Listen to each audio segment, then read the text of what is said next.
Valuing yourself is the cornerstone of a fulfilled and meaningful life. At its essence, this idea transcends the superficial affirmation of self-worth and delves into a profound recognition of who you are, what you bring to the table, and why you deserve respect not just from others, but most importantly, from yourself. When you embrace your value, you set the tone for how the world perceives and treats you. The act of begging, in any context, whether for attention, love, opportunities, or validation, creates an uneven dynamic. It places the other party in a position of superiority while simultaneously diminishing your sense of agency and dignity. To beg is to relinquish control and to signal to yourself and others that you lack the power or the worth to achieve what you seek through mutual respect and effort. This does not mean you should never ask for help or pursue something you desire. Rather, it means you should approach these situations with a foundation of self-respect, ensuring that your actions align with a sense of confidence and purpose. Valuing yourself starts with understanding your intrinsic worth, which is not tied to external validation such as achievements, relationships, or material success. These external factors, while significant, are fleeting and can be influenced by variables beyond your control. Instead, your true value stems from qualities that are uniquely yours: your character, your experiences, your kindness, your resilience, and the way you contribute to the world around you. When you recognize these inherent traits as valuable, you cultivate a mindset that refuses to compromise on dignity, no matter the situation. People often fall into the trap of undervaluing themselves when they become overly reliant on external affirmation. This could be in the form of seeking constant validation from a partner, endlessly striving for approval from a boss, or chasing after friendships that are one-sided. In these scenarios, the underlying belief is that their worth is determined by the acceptance or acknowledgement of others. However, this mindset is not only harmful but also unsustainable. No one can consistently provide the validation needed to fill an internal void. The moment you base your value on external factors, you place your sense of self-worth at the mercy of forces beyond your control. By shifting your perspective and realizing that you are inherently valuable, you reclaim the power to define your own worth. When you truly value yourself, you begin to act in ways that reflect this belief. You set healthy boundaries and learn to say no when something doesn't serve your well-being. You stop tolerating disrespect or mistreatment, recognizing that your dignity is not up for negotiation. You also become more selective about the people and opportunities you invest in, understanding that your time and energy are limited resources. By prioritizing what aligns with your values and brings you joy, you create a life that is both meaningful and enriching. Valuing yourself also involves self-compassion and forgiveness.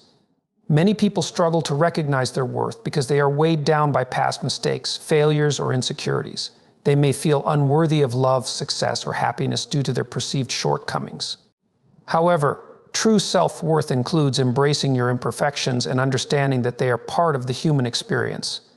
When you forgive yourself and treat yourself with kindness, you free yourself from the burden of self-judgment and allow your innate value to shine through.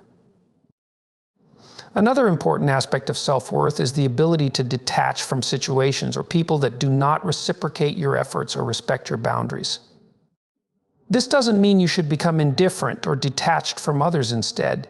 It means recognizing when a dynamic is imbalanced and having the courage to walk away. For example, if you find yourself in a relationship where you are constantly giving but receiving little in return, valuing yourself means stepping back and reassessing whether the relationship aligns with your self-respect. Similarly, in a professional setting, if your contributions are consistently overlooked or undervalued, recognizing your worth may involve seeking new opportunities where your talents are appreciated. Valuing yourself is not about arrogance or entitlement. It is not about placing yourself above others or demanding excessive attention. Rather, it is a quiet confidence, a steady belief in your worth that doesn't require validation from the outside world. This confidence allows you to navigate life's challenges with resilience and grace. When you value yourself, you are less likely to be swayed by criticism or rejection because your sense of self-worth is rooted in something deeper and more enduring. Ultimately, valuing yourself is about understanding that you are enough just as you are. You don't need to beg for someone's approval or chase after what isn't naturally flowing into your life. By embracing your value, you create a space where respect, opportunities, and genuine connections can flourish. It's not always easy, especially in a world that often encourages us to seek validation externally, but the rewards of self-worth are immeasurable.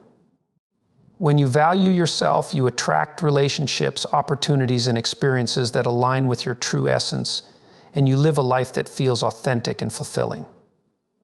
Chasing is often seen as a necessary part of achieving success or building relationships, but it can become counterproductive when it turns into a relentless pursuit of something or someone that isn't aligned with you. The energy we expend in chasing can drain us emotionally, mentally, and even physically. It creates an imbalance in relationships and opportunities, making the desired outcome harder to achieve and often less satisfying when it is. Learning to let go of the need to chase is a powerful lesson in self-worth and trust in life's natural flow. When you chase something, whether it's a person, a job, or a dream, you often do so out of fear of losing the opportunity, fear of rejection, or fear of being left behind. This fear can cloud your judgment and lead you to act in ways that don't reflect your true self or your values.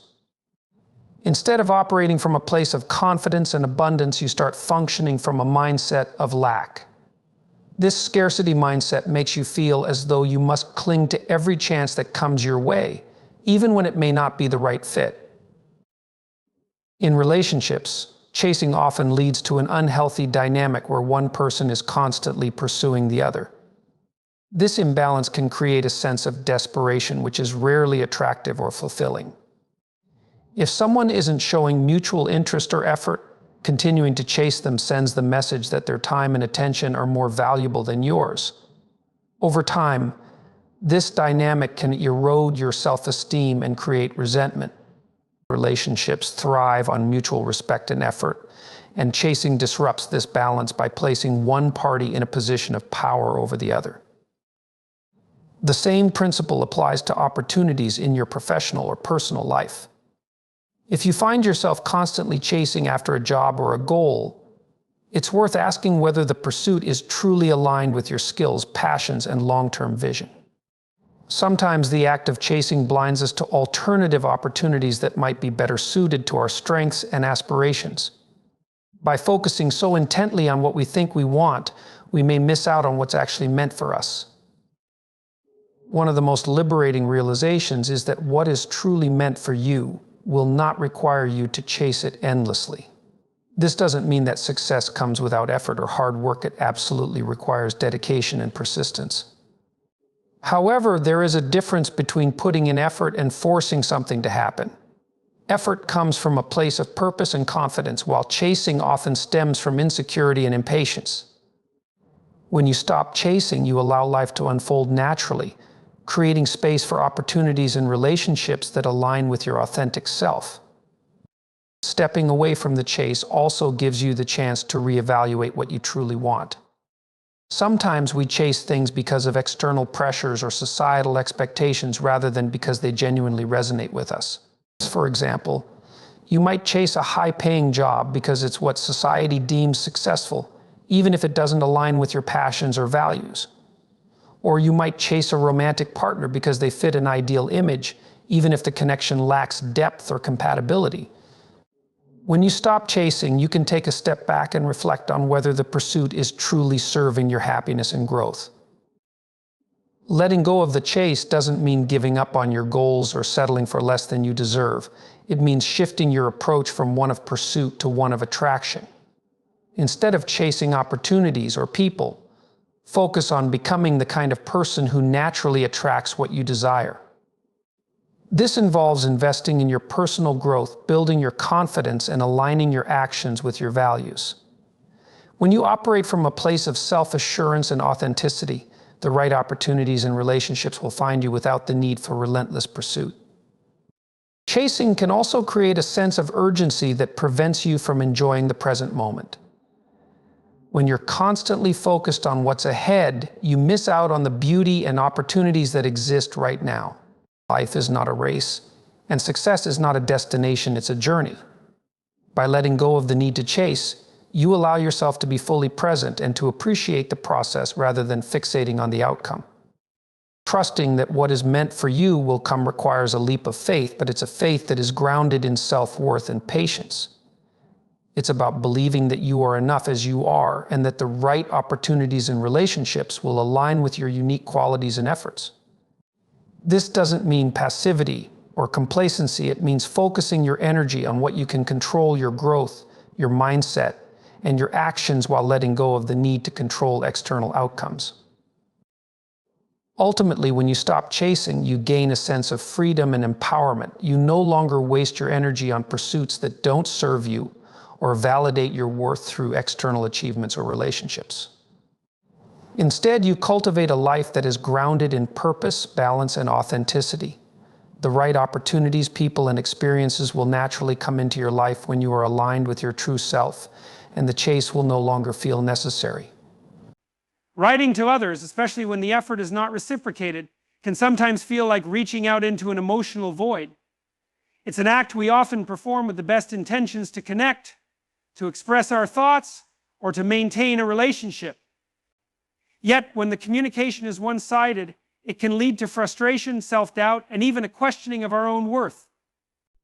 The key lesson here is to recognize when the energy we invest in reaching out is not returned, and to learn to redirect that energy toward people and pursuits that value and respect our effort. When we write to someone, whether through text, email, or any other medium, it's typically a gesture of goodwill. We want to share a part of ourselves, maintain a connection, or show that we care. However, not all communication is met with the response we hope for. There are times when our messages go unanswered, or when the replies we receive are half-hearted or disinterested. This can be disheartening, especially if we value the relationship or interaction deeply. One-sided writing often stems from a fear of losing the connection.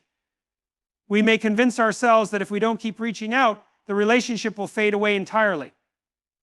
While this fear is understandable, it is also a signal to reflect on the dynamic at play. Healthy relationships, whether they are personal, professional, or platonic, are built on mutual effort. When one person is consistently the initiator while the other remains passive or unresponsive, it creates an imbalance that can be emotionally draining. The act of repeatedly writing to someone who doesn't reciprocate sends a subtle but powerful message to yourself that their time and attention are more valuable than yours. It places you in a position of emotional labor, where you are carrying the weight of maintaining the relationship while the other person contributes little to nothing. Over time, this dynamic can chip away at your self-esteem, leading you to question your worth or wonder why your efforts aren't appreciated. It's important to remember that your worth is not tied to someone else's response or lack thereof. People's behavior is often influenced by factors that have little to do with you. They might be busy, preoccupied, or dealing with their own challenges. However, if a pattern emerges where your messages are consistently ignored or dismissed, it's worth considering whether the relationship is truly serving you. Choosing not to write doesn't mean closing yourself off or refusing to communicate. Rather, it's about recognizing when your efforts are being undervalued and stepping back to preserve your energy and self-respect. When you stop writing to someone who isn't responding, you give them the opportunity to reach out to you. This creates a more balanced dynamic where both parties contribute equally to maintaining the connection.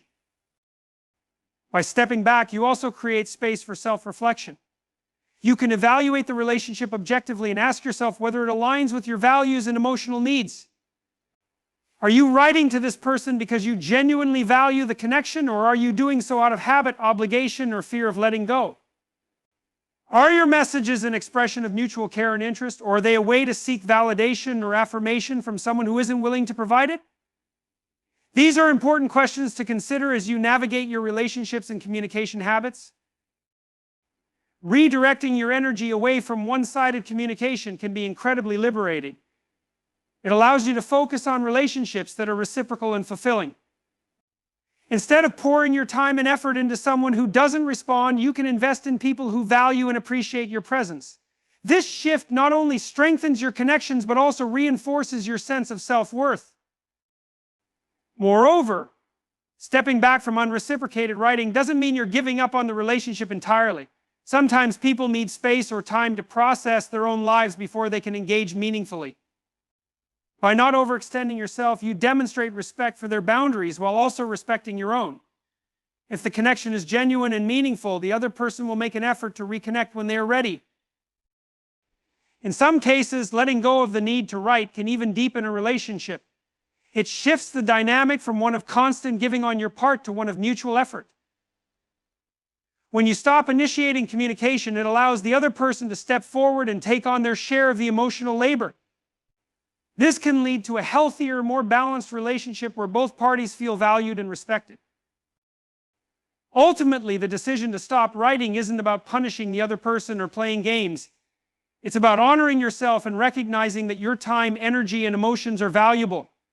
You deserve relationships that are based on mutual respect and effort, not on one-sided communication. By letting go of the need to write when your efforts aren't reciprocated, you reclaim your power and create space for connections that truly enrich your life. Writing is a powerful tool for connection, but it should never come at the expense of your self-respect. When you learn to let go of one-sided communication, you free yourself from the burden of seeking validation and open the door to relationships and experiences that align with your true worth. In doing so, you affirm to yourself and to the world that you deserve to be met with the same care and effort that you give. Calling someone, especially repeatedly, is often driven by a deep desire to connect, communicate, or resolve something. However, when your calls go unanswered or the responses are lackluster, it can lead to frustration, self-doubt, and even a sense of rejection. The energy invested in making those calls can start to feel wasted, particularly when the other party doesn't seem to value or reciprocate your effort. Learning when to stop calling is not about cutting people off, but about protecting your dignity, maintaining self-respect, and valuing your time and emotional energy. When you call someone, it's usually because you want to share something important, seek clarity, or nurture the relationship. The act of calling is inherently an act of reaching out, of bridging distance and fostering connection. However, when the calls are not returned, or worse, outright ignored, it sends a clear message the other person may not be as invested in the connection as you are. Continuing to call in such circumstances often shifts the dynamic into one of imbalance, where you are seen as the one chasing, and the other person holds the power of decision. Unanswered calls or one-sided efforts can hurt because they feel like rejection, even when the lack of response may not be personal. The other person could be busy, preoccupied, or facing challenges of their own. Yet, when the pattern repeats over time, it becomes an indication of priorities. Relationships thrive on mutual effort and communication, and if one party consistently does all the reaching out, it can lead to an unhealthy dynamic that erodes trust and self-esteem. One of the reasons people continue to call, even when their efforts are met with silence, is the fear of losing the connection entirely. There's a sense of urgency to hold on to what feels important, as if a lack of communication might lead to a permanent rift. This fear, while natural, often overlooks the fact that healthy relationships are not sustained by relentless pursuit, but by mutual engagement and care. If someone values the relationship, they will find a way to contribute to its upkeep without needing constant reminders or prodding. When you stop calling someone who doesn't reciprocate, you're not necessarily ending the relationship. Instead, you're creating space for balance to return. By stepping back, you allow the other person to decide whether they want to reach out and reconnect. If they do, it's a sign that they value the relationship and are willing to invest in it. If they don't, it's a clear indication that their priorities lie elsewhere. While this realization can be painful, it's also liberating. It frees you from the cycle of chasing and allows you to focus your energy on relationships and pursuits that are more fulfilling. Letting go of the need to call someone repeatedly also protects your self-respect. Each unanswered call or unreturned voicemail can feel like a tiny rejection, chipping away at your confidence.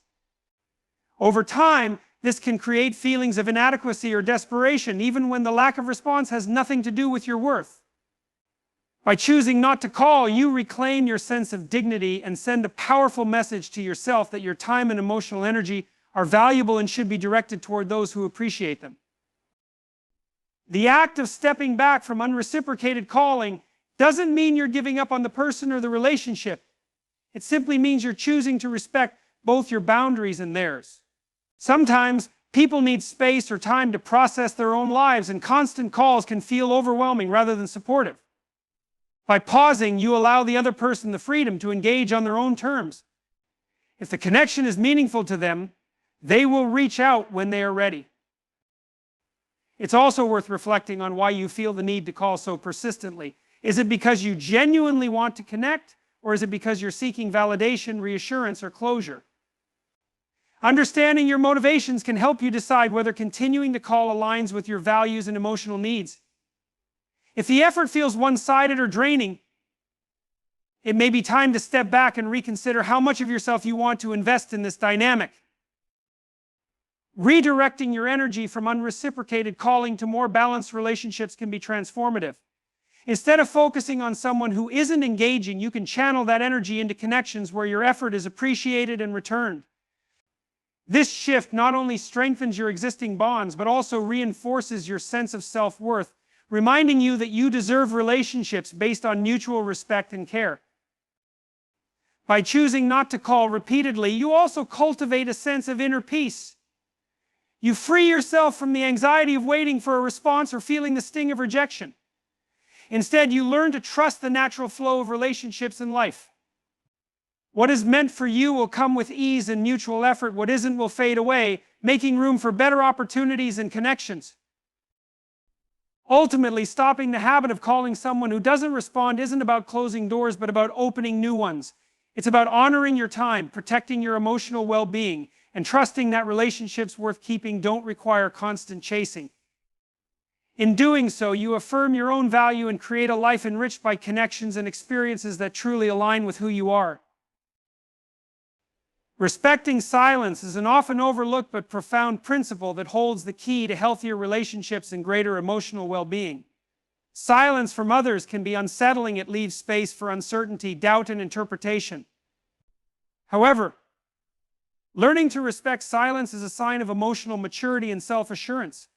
It means acknowledging that not every interaction requires a response, not every silence needs to be filled, and not every connection is meant to be pursued further. Respecting silence is about understanding boundaries, valuing yourself, and trusting the natural rhythm of relationships and communication. When someone chooses silence, whether by not responding to a message, not answering a call, or stepping back from interaction, it can trigger a range of emotions. For many, silence feels like rejection, and the instinct is to chase after clarification, reassurance, or validation. This reaction, though understandable, often has the opposite effect. Pushing for answers or trying to fill the void can make the other person retreat further or feel overwhelmed, ultimately harming the relationship or interaction. The first step in respecting silence is understanding that it is not always personal. People go silent for countless reasons, many of which have little to do with you. They may be busy, preoccupied with their own challenges, or simply not in the right mental or emotional space to engage. By taking their silence personally, you burden yourself with unnecessary guilt or self-doubt, assuming responsibility for something that may be entirely out of your control. Recognizing that someone's silence is often about them, not you, can help you detach emotionally and view the situation with greater clarity. Respecting silence also involves honoring boundaries. Silence can be a subtle way for someone to communicate that they need space. By respecting their choice not to engage, you show maturity and empathy. This doesn't mean you should tolerate prolonged neglect or one-sided relationships, but it does mean giving the other person the benefit of the doubt and allowing them the freedom to process their thoughts and emotions. Forcing a response or demanding engagement can erode trust and make the other person feel pressured, which is rarely conducive to a healthy dynamic. One of the hardest aspects of respecting silence is resisting the urge to fill it. Humans are naturally uncomfortable with silence because it leaves room for uncertainty and introspection. However, silence can be incredibly meaningful. It allows for reflection, growth, and a deeper understanding of yourself and others. By sitting with silence instead of trying to fill it, You create space for genuine connection and communication to emerge organically. In relationships, respecting silence can strengthen the bond between two people. It shows that you trust the other person's ability to handle their emotions and that you don't need constant reassurance to feel secure in the connection. This kind of trust fosters mutual respect and creates a foundation for a more balanced and fulfilling relationship. When you give someone the space they need, you also give them the opportunity to come back to the relationship willingly and authentically rather than out of obligation or pressure. Respecting silence also reflects your self-worth. When you chase after someone who has chosen silence, you risk diminishing your value in their eyes and in your own. Constantly seeking validation or responses can create a dynamic where you are seen as overly dependent or needy. On the other hand, when you respect someone's silence, you demonstrate confidence and self-respect. You show that while you value the connection, you also value yourself enough not to overextend or compromise your dignity. Practicing self-control in the face of silence can be challenging, but it is deeply rewarding. It teaches you to rely on your own sense of worth rather than seeking it externally. By letting go of the need for immediate answers or validation, you develop emotional resilience and a stronger sense of independence. You learn to trust that what is meant for you will naturally align without the need for force or overexertion. At the same time, respecting silence doesn't mean tolerating neglect or allowing yourself to be undervalued. If silence becomes a persistent pattern in a relationship or interaction, it may be a sign that the other person isn't as invested as you are. In such cases, respecting silence can mean walking away with grace and dignity. It's about knowing when to let go and recognizing that you deserve relationships where communication and effort are mutual. Trusting the flow of relationships is another important aspect of respecting silence. When someone goes quiet, it doesn't necessarily mean the connection is over. Sometimes silence is a temporary pause that allows both parties to recharge and reflect. By resisting the urge to fill that pause with noise, you give the relationship a chance to evolve naturally. If the connection is genuine, the other person will reach out in their own time, and the silence will have served as a valuable period of growth and introspection. Ultimately, respecting silence is a practice in patience, understanding, and self-respect. It teaches you to honor both your boundaries and those of others. It reminds you that not every silence is a rejection and that sometimes the most meaningful connections grow in the spaces where words are absent. By embracing silence rather than fearing it, you create room for deeper connections, greater self-awareness, and a more authentic, fulfilling life. Knowing when to walk away is one of the most empowering decisions you can make in life. It's a lesson rooted in self-respect, emotional intelligence, and the recognition of your own value. Walking away is not an act of weakness or defeat. Rather, it is a declaration of your boundaries, your worth, and your unwillingness to settle for less than you deserve. Whether it's a toxic relationship, an unfulfilling job, or a situation that drains your energy and stifles your growth, the ability to walk away signals strength and clarity. Many people find it difficult to walk away because of the fear of loss. This fear often stems from an attachment to what we've invested in a person, a job, or a situation. You may think of the time, energy, and emotions you've poured into something, and the idea of leaving it behind feels like a waste. However, clinging to something that no longer serves you out of fear of loss only deepens the harm. The investment you've made is already part of your journey, and walking away doesn't negate its value. It simply means recognizing when something has run its course and choosing to prioritize your well-being. Another common reason people hesitate to walk away is the hope that things will change.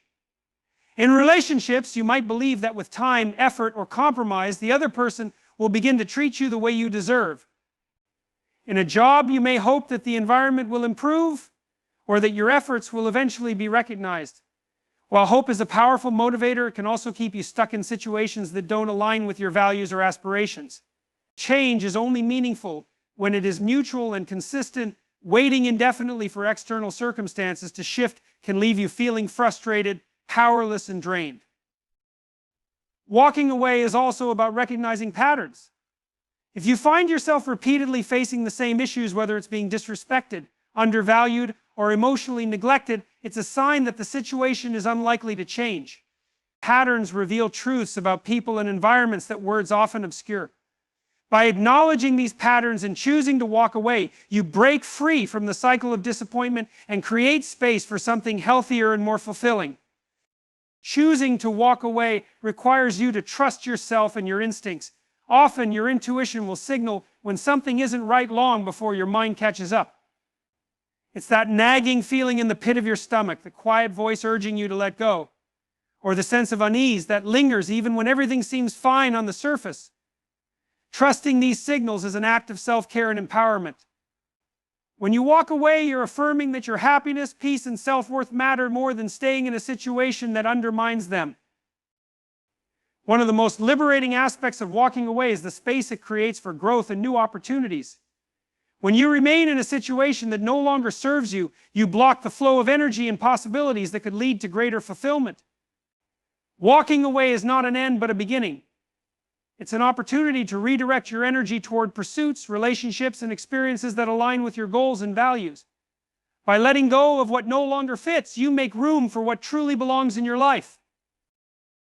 Walking away also reinforces the importance of boundaries. Boundaries are not about shutting people out or avoiding challenges. They're about protecting your emotional, mental, and physical well-being. When you establish and enforce boundaries, you teach others how to treat you and show yourself the respect you deserve. Walking away is often the ultimate boundary and acknowledgement that you will not tolerate behavior, environments, or dynamics that harm or diminish you. It's important to understand that walking away is not a one-size-fits-all solution. Each situation is unique, and the decision to leave should be based on careful consideration of your needs, values, and long-term well-being. Sometimes, walking away is a gradual process rather than a sudden action. It may involve planning, seeking support, and building the confidence to take that final step. What matters most is that the choice is yours and that it reflects your commitment to living authentically and intentionally. Walking away can also be an act of compassion, not just for yourself, but for others. Staying in a situation where you're unhappy, resentful, or unfulfilled can create tension and negativity that affects everyone involved. By choosing to leave, you free both yourself and others from the weight of a dynamic that isn't working. This act of letting go allows everyone to move forward in their own way, creating the possibility of growth and healing on both sides. It's natural to feel a mix of emotions when walking away: relief, sadness, fear, and even guilt. These feelings are a normal part of the process and a testament to your capacity to care deeply. However, it's essential to remember that prioritizing your well-being is not selfish, it's necessary. You cannot pour from an empty cup, and staying in a situation that drains you leaves you with little energy to give to yourself or others.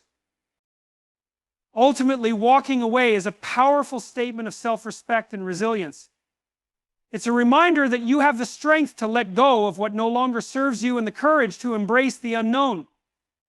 By choosing to walk away, you're not running from challenges or abandoning responsibilities. You're stepping into your power and creating a life that reflects your worth, values, and aspirations. Walking away is an act of faith in yourself and in the possibilities that lie ahead.